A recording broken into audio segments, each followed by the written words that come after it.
Welcome to the Ferry of Knowledge. We're delighted to have you with us as we embark together on a gentle journey into the dream world, guided by the timeless tales of Greek mythology.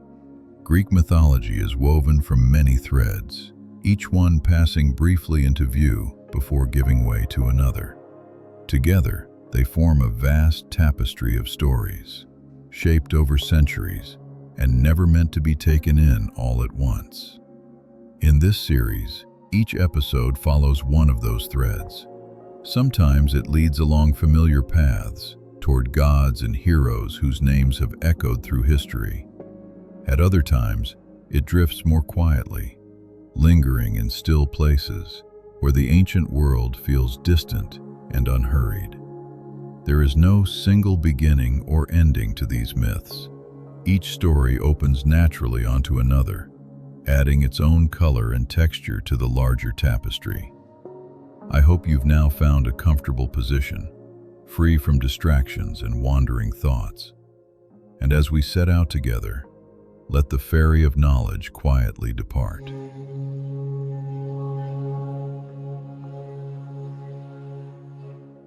Long before the story turns toward deeds and consequences, the island of Crete lies settled in the Aegean Sea. It rises from the water slowly, not as a single mass of land, but as a shape shaped by time. Coastlines softened by waves, hills lifted gently toward the sky. The sea that surrounds it is deep and constant, carrying ships, weather, and memory alike, just as it has for generations beyond counting. Crete is an island touched equally by land and water. Olive groves spread across its slopes, their pale leaves catching the light as it moves across the day. Stone paths wind between fields and villages, worn smooth by countless journeys taken without record. Here, life unfolds according to rhythms older than any one ruler. At the heart of the island stands Knossos. The palace does not dominate the land through height alone. Instead, it extends outward, a wide and complex arrangement of courtyards, chambers, and corridors built from pale stone and careful design. Columns rise in ordered rows, painted in colors that once stood bold beneath the sun, and now rest in quieter shades. Knossos is not merely a dwelling, but a center of rule, of ritual, and of connection between the human world and the gods. Within its walls, decisions are made that echo far beyond the island's shores. Crete, in these ancient tellings, is never far from the divine. The sea that encircles it belongs to Poseidon, whose domain touches every harbor and every crossing. The sky above is the realm of Zeus, whose presence is felt in thunder and silence alike. The island itself seems to exist between worlds, grounded in stone, yet always open to forces beyond human sight. As evening approaches, the land settles. Shadows stretch across courtyards and hillsides. The heat of the day softens, releasing its hold on stone and earth. The sea darkens, reflecting the deepening sky, and the air carries the scent of salt and distant fires. It is in this world, balanced between calm and power, between the seen and the unseen, that the story of the Minotaur begins. Not with violence, not with fear, but with an island at rest, unaware of how closely its fate is already entwined with the will of gods and men. From the palace at Knossos rules King Minos, son of Zeus and Europa. His authority over Crete is not born only of force, but of lineage and recognition. In the ancient world, to rule securely, was to be acknowledged by the gods themselves, and Minos understands this well. When the time comes to affirm his right to the throne, Minos turns his gaze outward toward the sea. He calls upon Poseidon, Lord of the Deep, whose power moves beneath every ship and shoreline. Minos promises that if the god sends him a sign, a creature worthy of the divine, it will be returned in sacrifice, honoring the source from which it came. The sea responds. From the water emerges a bull of remarkable presence, white and powerful, rising from the waves as though shaped by them. It does not charge or rage. It stands upon the shore with quiet strength, its form unmistakably set apart from all others. This bull is understood at once to be a gift and a test. Minos receives it and brings it inland, where it moves among the herds of Crete. Yet as days pass, admiration gives way to hesitation. The bull is unlike any other, and the thought of returning it to the sea begins to falter. Instead of fulfilling his vow, Minos offers another bull in its place. The substitution is made quietly, without declaration, as though the act might go unnoticed. But in the ancient order of things, promises made to gods do not fade when left unspoken. Poseidon does not respond with sudden destruction.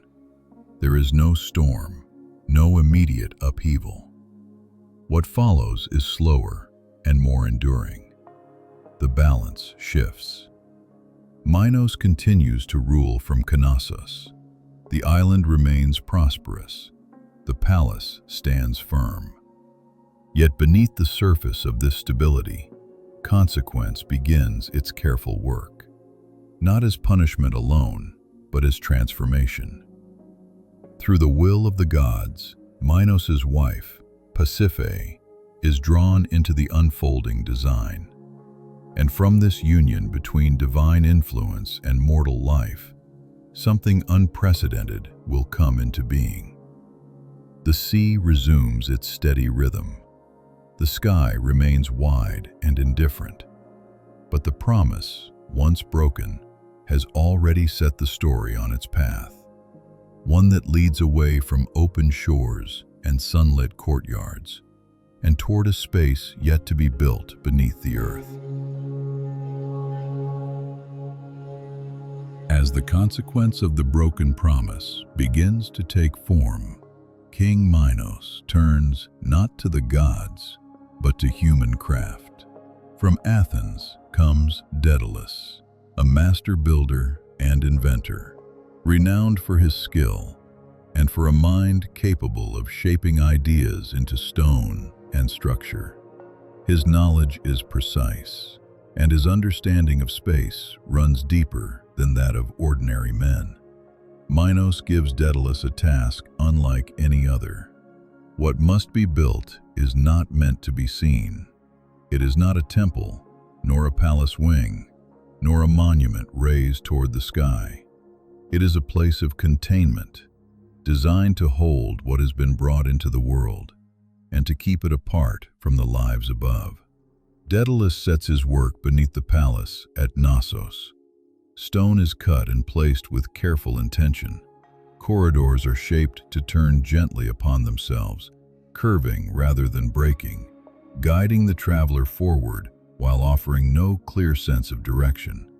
Each passage resembles the last, not through carelessness, but through deliberate design. This structure becomes known as the Labyrinth. Unlike caves carved by nature, the labyrinth is ordered.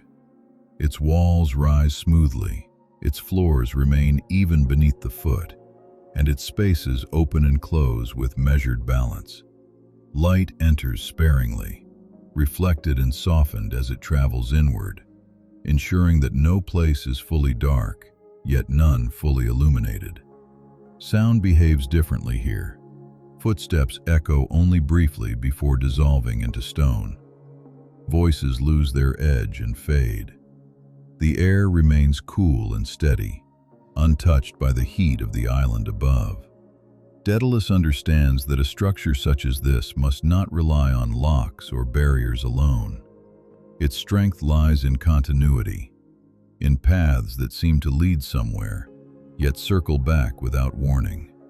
It is not meant to confuse through chaos, but through calm repetition. When the labyrinth is finished, it does not announce itself. Above it, the palace continues its rituals and routines. Courtyards fill with light. Shadows stretch and retreat with the passing hours. Below, the labyrinth rests, complete, precise, and waiting. It stands as a human response to a divine consequence, shaped by reason and stone, yet born from forces far beyond either. And though it is silent now, its presence beneath the island marks a turning point in the story. For once such a place exists, it cannot remain empty for long.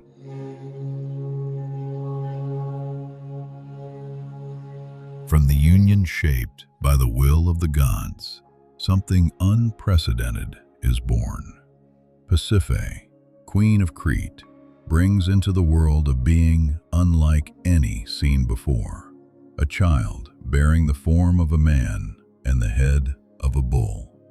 In the ancient telling, this is not described as accident or madness, but as consequence, unfolding exactly as the divine order has set it in motion. The child becomes known as the Minotaur. Its form carries immense strength, yet its presence is not one of constant fury. In its earliest days, it exists as any living thing does, breathing, growing, learning the boundaries of its world. But it is clear even then that it does not belong among ordinary lives. As the Minotaur grows, the space prepared beneath the palace becomes its dwelling. The labyrinth receives it not as a cage hastily built, but as a structure designed expressly for its being. Its corridors allow movement without confinement, and its chambers offer room enough for a presence shaped by power and weight. Within this winding world of stone, the Minotaur lives. Time passes differently here. Light enters only in softened measure. The air remains cool, unmoving, steady against the skin. Sound is absorbed by the walls, leaving silence to stretch between breaths. The Minotaur moves through the labyrinth with a familiarity born of repetition. Each turn is known. Each chamber carries its own quiet recognition. The space shapes the creature as surely as the creature gives meaning to the space. Though it is spoken of as a monster in later tellings, in these early years it is something more ambiguous.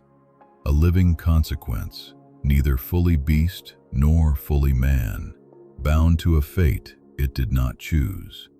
Above, the palace continues. Minos rules. Rituals are observed. The island prospers beneath the sun and sky.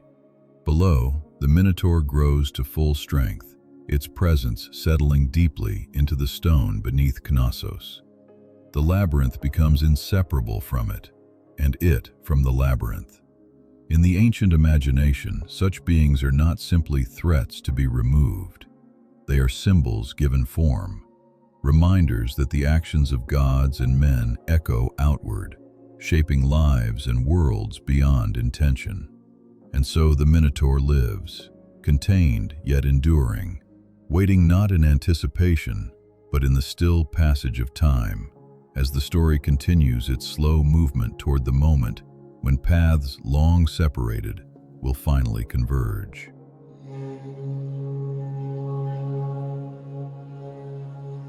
Beyond Crete, across the broad and restless water of the Aegean, stands the city of Athens. Its land is different from the islands, drier, firmer, shaped more by dust and stone than by salt and wind. The city rises gradually from the earth, its buildings clustered close, its paths worn deep by the movement of generations. Athens is a place of human order, of laws, assemblies, and memory. And like all cities of the ancient world, it does not exist alone, but within a web of alliances, rivalries, and old injuries that stretch far beyond its walls. Long before the story reaches the Labyrinth, Athens and Crete are drawn into conflict.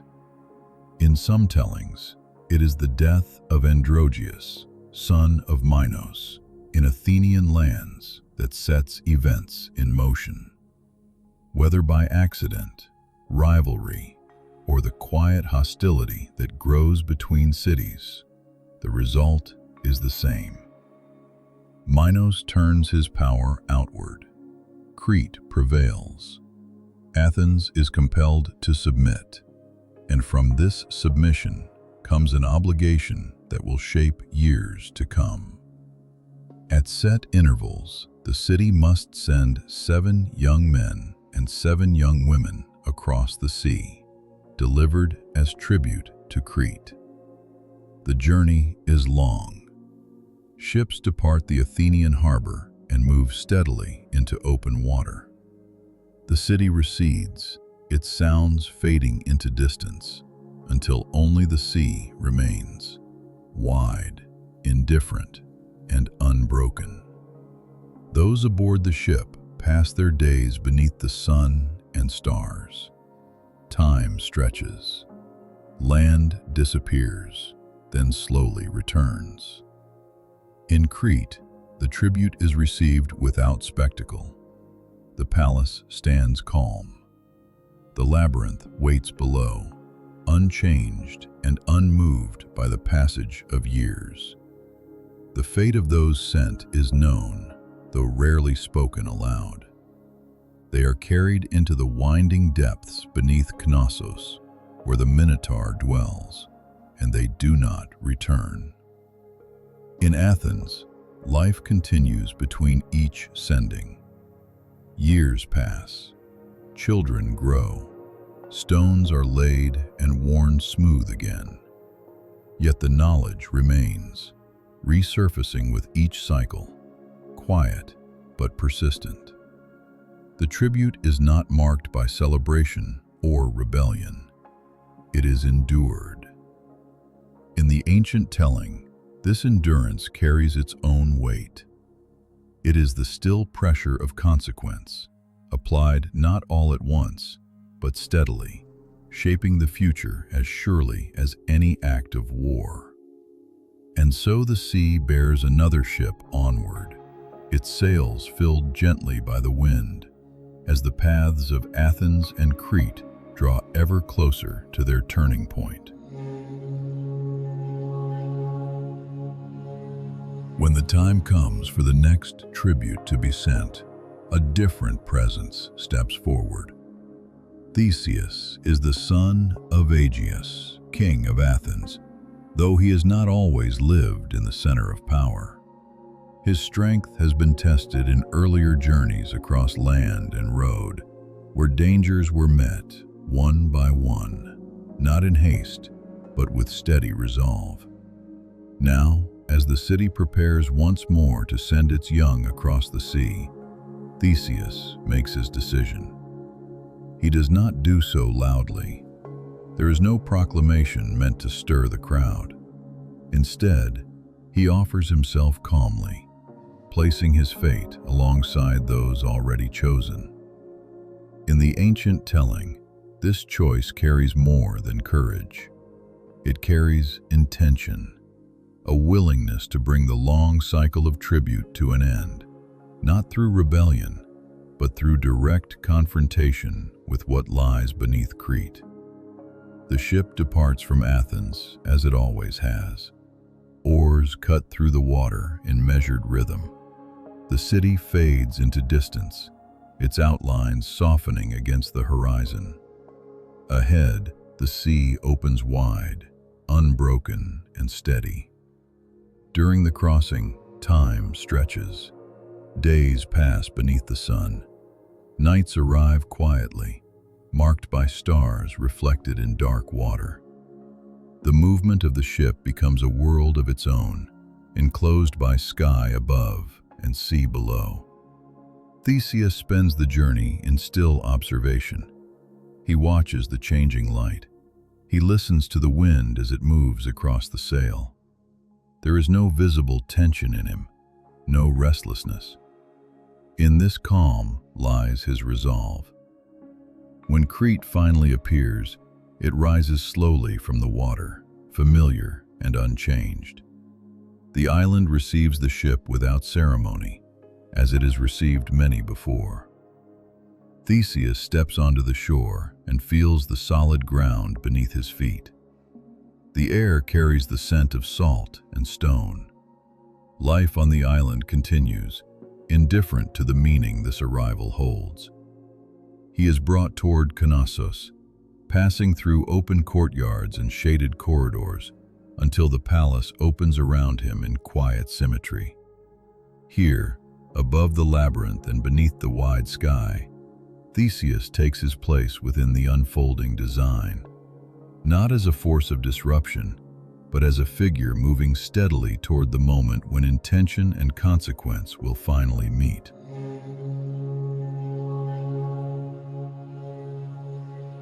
Within the palace at Knossos, amid its open courtyards and winding halls, lives Ariadne. She is the daughter of King Minos and Queen Pasiphae, born into a world shaped by stone, ritual, and the quiet presence of power. From an early age, she has known the palace not merely as a dwelling, but as a living place, a structure that breathes with light and shadow, that changes its mood with the hours of the day. Ariadne moves through these spaces with ease. Her footsteps fall softly against the stone floors, unhurried, familiar. She knows where the light gathers in the morning, how it spills across the columns, and pools briefly in the courtyards before drifting away. She knows where the air remains cool, even in the heat of the day, and where the scent of the sea lingers faintly, carried inland through open passageways. In the ancient telling, Ariadne is remembered for her beauty, but this beauty is not loud nor ornamental. It is not the kind that demands attention the moment it enters a room. It is quieter than that. Her presence carries balance, a harmony between grace and stillness. Her movements are deliberate but unforced, shaped by confidence rather than display. Dark hair falls naturally around her shoulders, catching the light as she turns her head, while her expression remains composed, thoughtful, observant. Those who look upon her do not feel overwhelmed. They feel steadied. There is intelligence in her gaze and a depth shaped by awareness. She has grown up close to the center of power, and she understands the cost of what lies beneath it. Ariadne knows the stories of the island. She knows what rests below the palace, not as rumor or distant myth, but as truth woven into daily life. The labyrinth is not hidden from her in the way it is hidden from others. It exists as a known presence, a place spoken of quietly, acknowledged without spectacle. She understands that the island's calm is maintained by containment, that order here is not accidental. When the ship from Athens arrives, Ariadne notices it immediately. She stands within one of the palace courtyards, watching as figures are brought inward. Young men and women marked not by fear alone, but by a subdued resignation shaped by long understanding. She has seen this before, yet this time something is different. Among those who arrive is Theseus. He does not move as the others do. There is no panic in him, no restless shifting of weight, no searching of faces for reassurance. His posture is upright, composed. His gaze moves slowly, taking in the palace not as a threat, but as a place to be understood. Ariadne feels her attention drawn to him without effort, not by force, but by contrast. In him, she senses intention. Theseus is not merely present, he is resolved. There is a stillness about him that speaks of decisions already made, paths already chosen. In the ancient telling, Ariadne's response is not sudden passion. It is recognition. She understands, almost at once, that this man has not come only to endure the labyrinth. He has come to end it. Over time, through brief exchanges, shared silences, moments where words are unnecessary, a quiet understanding forms between them. Theseus does not ask questions loudly. He listens. Ariadne, in turn, does not rush to speak.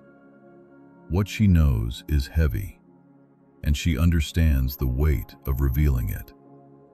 When she finally acts, it is with clarity. She brings Theseus aside, away from the open spaces of the palace, into a quieter corridor where the air is cool and the light subdued. Her voice, when she speaks, is calm and certain. She tells him of the labyrinth, not in mythic terms, but in truth. She explains its design, its repetitions, its way of erasing direction. She speaks of how those who enter lose not their courage, but their sense of return. Then, without ceremony, she offers him the thread. It is simple, spun carefully, strong enough to endure tension, fine enough to move easily through stone corridors.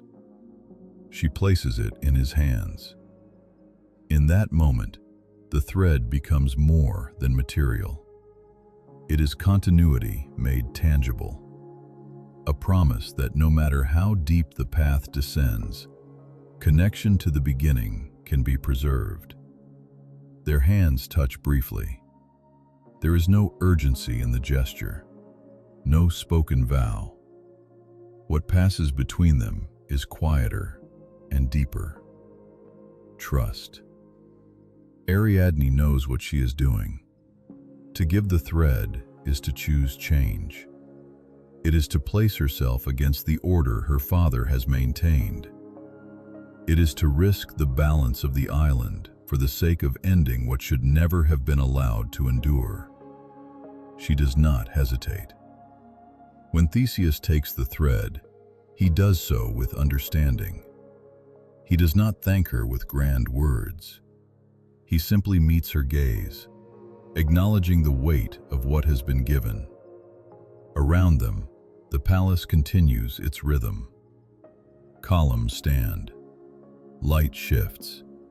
The sea moves endlessly beyond the walls. Below, the labyrinth waits. And with the offering of the thread, the story tightens, drawing its strands inward, toward the moment when intention, consequence, and courage will meet in the depths beneath Knossos. When the moment arrives, it does not announce itself. There is no signal, no sudden shift in the palace above. Life at Knossos continues in its familiar rhythm, shaped by light and shadow, by footsteps and quiet voices echoing through open spaces. Only Theseus moves with purpose toward what lies beneath. At the threshold of the labyrinth, he pauses. The entrance is neither grand nor ominous. It is simply an opening in stone, wide enough to receive a man, framed by walls that bear no mark of warning or ceremony. Light from above reaches only a short distance inward, fading gently rather than vanishing all at once. Here, Theseus secures the thread. He fixes its beginning carefully, wrapping it around a stone worn smooth by time.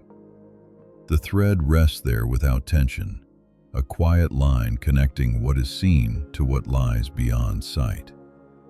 Then, without hesitation, he steps inside. The air changes almost immediately. It cools against his skin, steady and unmoving, untouched by the warmth of the sun above. The sound of the world recedes, not abruptly, but as though wrapped in layers of stone and distance. The labyrinth opens around him. Its corridors do not feel hostile. They curve gently, guiding movement rather than resisting it.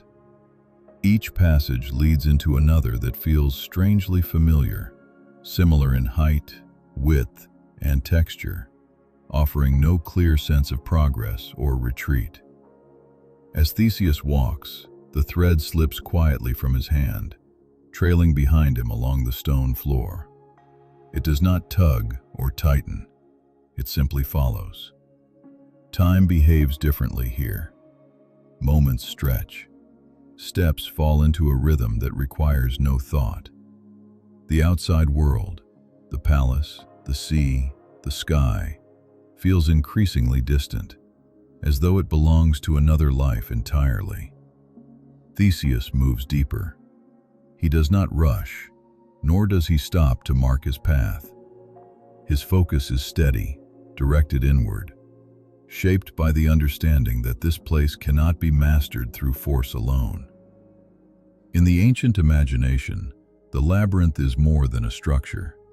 It is a test not of strength, but of orientation, of whether one can remain oneself in a space designed to erase certainty. Theseus remains grounded. He listens to the sound of his own breath. He feels the stone beneath his feet. He allows the corridors to unfold without resistance. Far within the labyrinth, something stirs. The Minotaur has lived here for many years, bound not by chains, but by design. Its movements are slow, heavy with presence. The sound of its breathing carries faintly through the stone, a deep rhythm that seems to rise from the structure itself. As Theseus approaches the center, the space widens. The corridors open into a chamber larger than the others, where light gathers dimly along the walls. Here, the labyrinth feels complete, as though every path leads inevitably to this place. The Minotaur stands within the chamber. It is immense, its form combining the power of a man with the imposing presence of a bull. Muscle shifts beneath its skin with restrained force. Its head lowers slightly as it becomes aware of Theseus's approach. This is no mindless beast. In its stillness, there is awareness. In its gaze, a depth shaped by long isolation. It has known no world beyond stone and shadow, no sky, no sea, only the labyrinth and the passage of time. For a long moment, neither moves. This is the convergence of the story, the place where consequence has taken form, where a broken promise, a God's will, and human action meet at last. Then, slowly, the space comes alive. The Minotaur advances, its steps heavy but controlled, each movement echoing softly against the stone. Theseus responds with equal deliberation, adjusting his stance, measuring distance, grounding himself against the cool floor beneath his feet. The struggle that follows is fierce, but not chaotic. It unfolds with weight and intention. Strength meets strength. Human resolve presses against something born of divine consequence. Stone bears witness as bodies move and collide, as breath quickens, as effort replaces stillness. The chamber echoes not with cries, but with the sound of exertion, the ancient music of force and resistance. In the end, it is Theseus who prevails. Drawing upon endurance, preparation, and will, he overcomes the Minotaur and kills it, ending the creature's long-bound existence within the labyrinth. The ancient sources do not linger on the mechanics of death, but on its finality. When the struggle ceases, the chamber falls silent. The Minotaur's presence leaves the space, and with it, the purpose for which the labyrinth was built.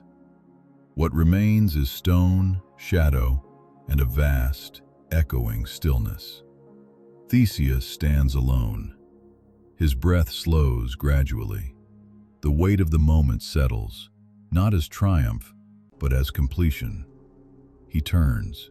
The thread lies where it has fallen, pale against the dark stone. He gathers it gently and begins to follow its line back through the winding paths.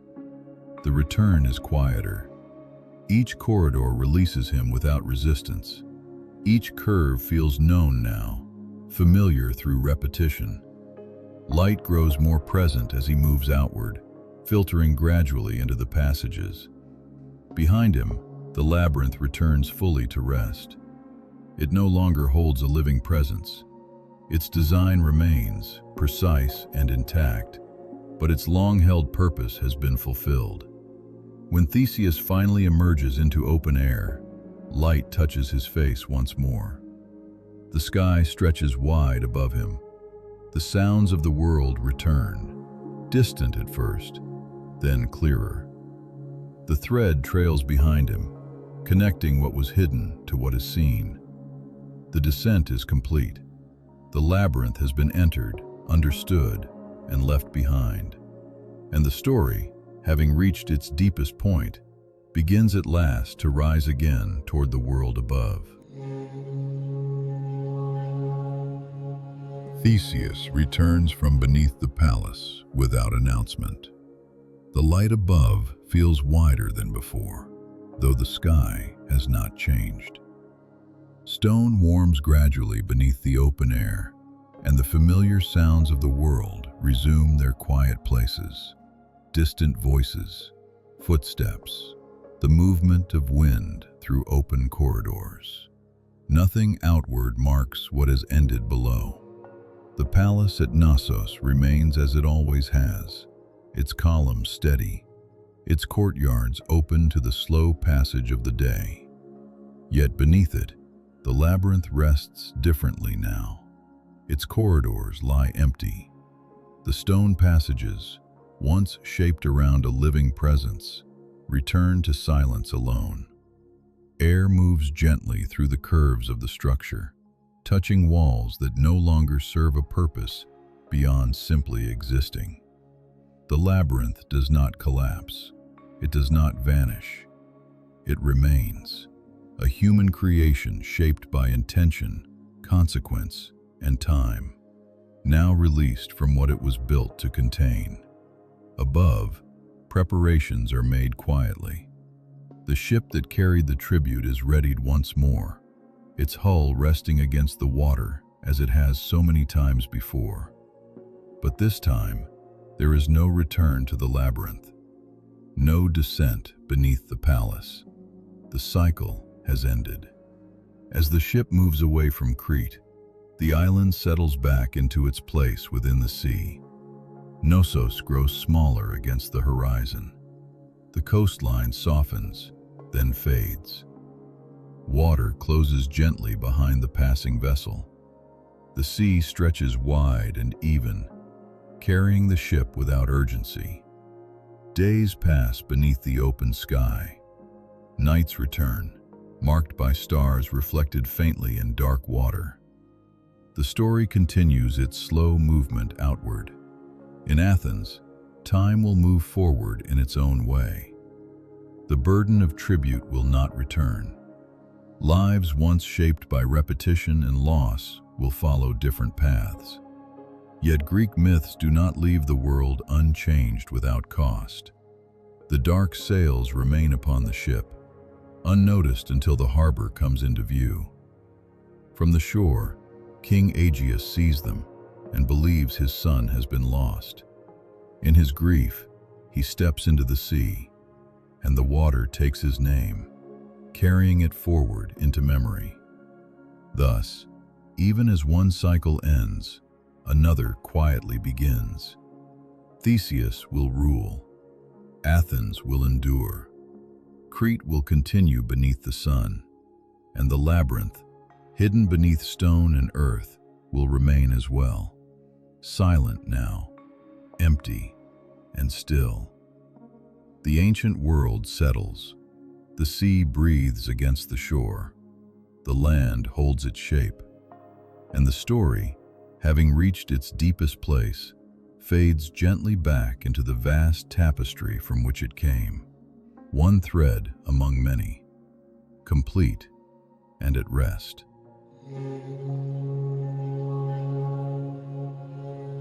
As the story settles, the ancient world grows quiet once more. The places remain, even as the moment passes. Stone holds its shape. Paths rest where they have always been, worn smooth by time rather than memory. In Greek mythology, stories do not vanish when they end. They linger, not as events, but as presence. A mountain remains long after the footsteps have faded. The sea continues its slow movement, indifferent to names and outcomes alike. You can imagine the land at rest now. The palace stands silent beneath the sky. Columns catch the last light of the day before shadow returns. Courtyards empty, and the warmth stored in stone releases itself slowly into the evening air. Somewhere nearby, the sea breathes against the shore.